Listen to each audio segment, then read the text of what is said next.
삶 속에 반성하게 만들었다는 거. 그 다음에 우리가 스스로 주체적이고 개성적인 삶을 살아갈 수 있도록 평가하고 있다는 거죠. 그러한 점을 갖고 있다는 게 이 글의 특징이에요. 그래서 이제 내용을 전체적인 흐름으로 파악을 해보면 첫 번째 단락에서는 뭘 얘기했어요? 실존주의가 어떻게 등장하게 됐는지, 그리고 실존주의가 뭘 중시하는지, 실존 즉 주체적인 상태를 강조한다고 얘기했고, 두 번째 단락에서는 그 사르트르의 실존주의를 설명을 했는데 본질에 따라서 인간과 사물의 차이점을 설명을 했어요. 그래서 인간은 실존이 우선이고 사물은 본질을 우선한다라고 얘기했어요.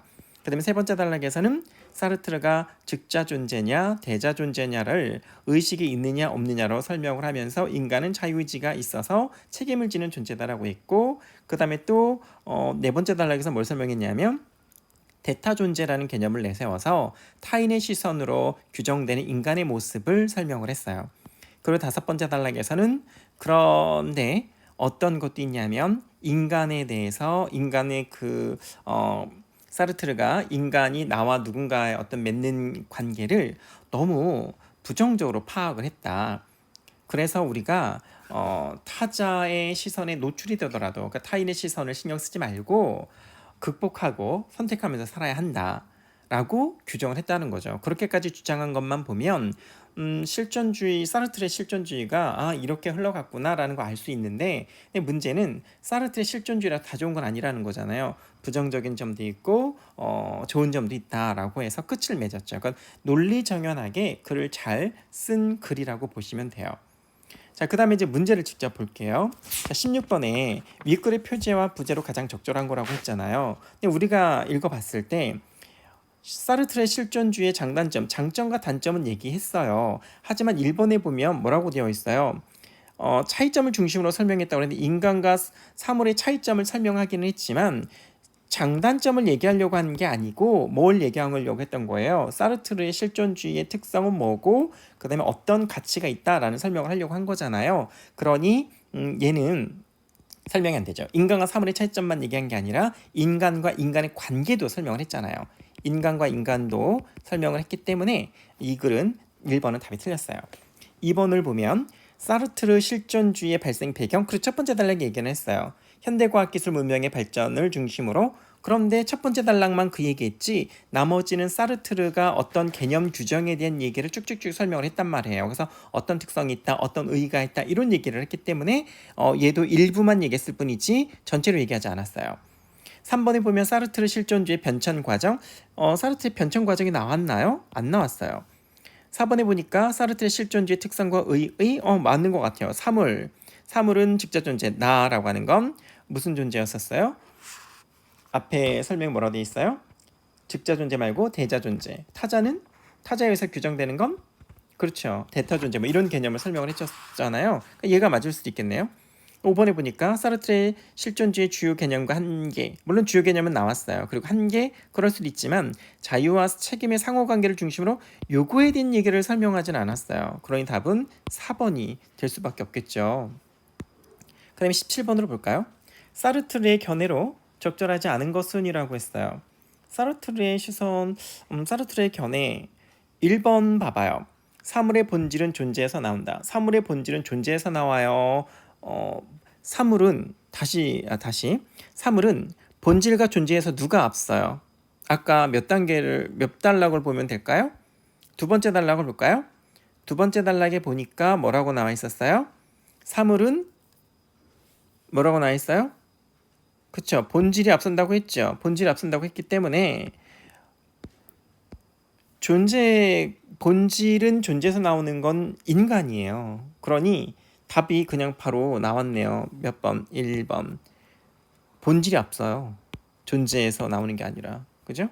그러면 나머지는 다 맞는 거네요. 다 이제 단락에서 찾아보시면 될 것 같아요. 그 다음에 기억에 들어갈 거, 아까 기억에 들어갈 거 뭐였었죠?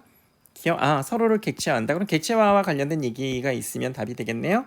자, 몇 번이지요? 5번이네요. 자, 그 다음에 19번을 갈까요? 19번에 갔더니 어떤 얘기가 있을까요? 자, 문제를 봐봐요. 윗글과 보기를 활용해서 윗글과 보기를 활용해서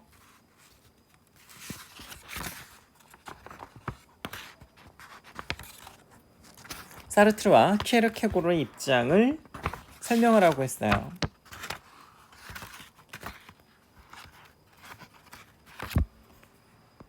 자, 여기 보니까 유신론적 실존주의자인 키에르케고르는 인간은 스스로의 결단을 통해 자신의 삶을 결정할 수 있다고 보았다. 이 사람도 이제 어떻게 보면 자유의지에 대한 얘기를 했네요. 자신의 삶을 결정한다고 했으니까. 그는, 키에르케고르는 유신이라는 게 뭐예요? 신이 있다는 거죠. 신은 존재한다. 아까 사르트르는 어땠어요? 신은 존재한다고 했어요? 존재하지 않는다고 그랬어요? 그렇죠. 신은 존재하지 않는다라고 본 게 사르트르였고, 이 키에르케고르는 신은 존재한다라고 이제 봤다라는 거죠.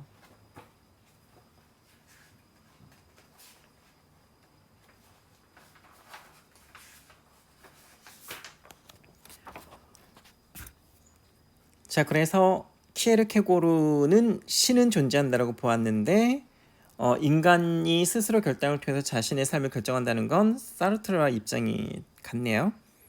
그는 참된 자아 실현의 과정을 3단계로 나눴다. 이 키에르케고르는 단계가 있었나 봐요. 쾌락을 추구하며 살아간 미적 실존. 쾌락을 추구하는 거. 미라고 하는 건 아름다운 걸 추구한다는 거잖아요. 그러니까 쾌락을 추구한다는 거죠. 아름다운 걸 추구한다는 거죠. 그런 단계에서는 끝없는 쾌락의 추구, 그 다음에 윤리규범을 준수하며 살아간 윤리적 실존. 이게 첫 번째 단계, 윤리적 단계. 그러니까 어떤 도덕성에 대한 것을 중시하면 이제 윤리적 실존이라는 거죠. 그래서 자신의 불완전성으로 결국 절망을 느끼게 된다. 그러니까 불완전한 걸 이제 깨닫는다는 거죠. 따라서 이를 극복하고 참된 자아를 찾기 위해서 참된 자아를 이 사람도 찾네요. 신의 명령에 따라가는 종교적 실존.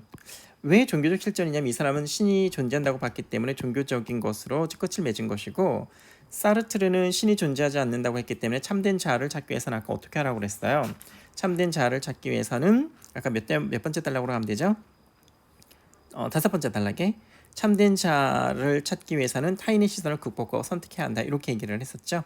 그러니까 스스로 결정해야 된다는 것이고, 키에르케고르는 신에 귀의해야 한다, 종교에 귀의해야 한다, 그 말이잖아요. 그렇다면 이제 적절하지 않은 걸 설명하라고 했으니까, 자, 1번을 이제 보면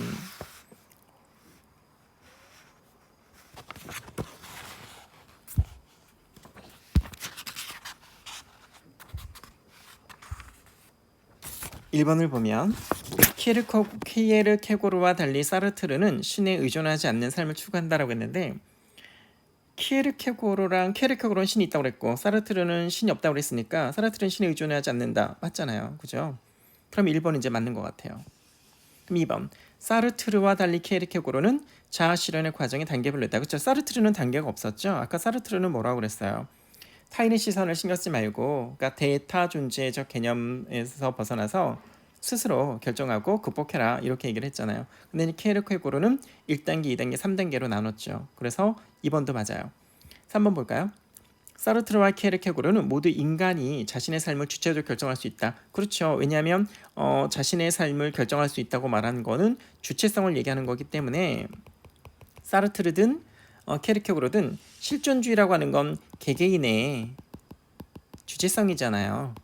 그렇기 때문에 당연히 이 말도 맞죠. 3번도 맞아요. 그럼 4번 아니면 이제 5번이 답이 될 텐데, 4번을 보니까 사르트르와 키에르케고르는 모두 참된 자아를 찾기 위해서 극복해야 할 대상이 있다고 여겼다고 했는데요. 사르트르는 뭘 극복해야 된다고 했어요? 아까 타인의 시선을 극복해야 된다고 했고, 키에르케고르는 참된 자아를 찾기 위해서 뭘 극복해야 된다고 했어요? 신의 명령에 따라서 살아가는 이를 극복하라고 하는 건 인간의 불완전성을 극복하고 신에 귀의하라, 극복하라고 했잖아요. 아까 키에르케고르는 불완전성을 극복하라고 했고, 사르트르는 뭘 극복하라고 그랬죠? 그렇죠. 타자의 시선을 들여거나 피할 것이 아니라 극복하라라고 했잖아요. 그러니까 극복할 대상은 둘 다 있는 거예요. 그러니 4번도 맞네요. 그럼 이제 5번이 답일 텐데 5번이 왜 답인가 봅시다. 사르트르와 키에르케고르는 모두 윤리 규범과 같은 사회적 관습을 지키는 것이 중요하다고 여겼다고 했는데, 이건 보나마나 이제 답이 틀렸다는 걸 알겠네요. 왜냐하면 키에르케고르 같은 경우에는 종교에 귀의하는 거에 대한 종교적 실존을 얘기했기 때문에 어떻게 보면 윤리 규범과 같은 사회적 관습을 지키는 것에 대한 언급이 될 수 있어요. 하지만 사르트르는 어땠어요 아까? 첫 번째 그 마지막 단락에서 뭐라고 그랬어요? 개인이 사회적 관습에 제약을 받는다는 사실 간과했다고 그랬잖아요. 간과라고 하는 건 뭐예요? 그것을 외면했다는 얘기잖아요. 그걸 무시한 채 관습에 얽매여 있어야 된다는 걸 무시한 채 설명했다고 했으니까 이 말은 누구한테는 맞지 않아요. 사르트르는 맞지 않아요.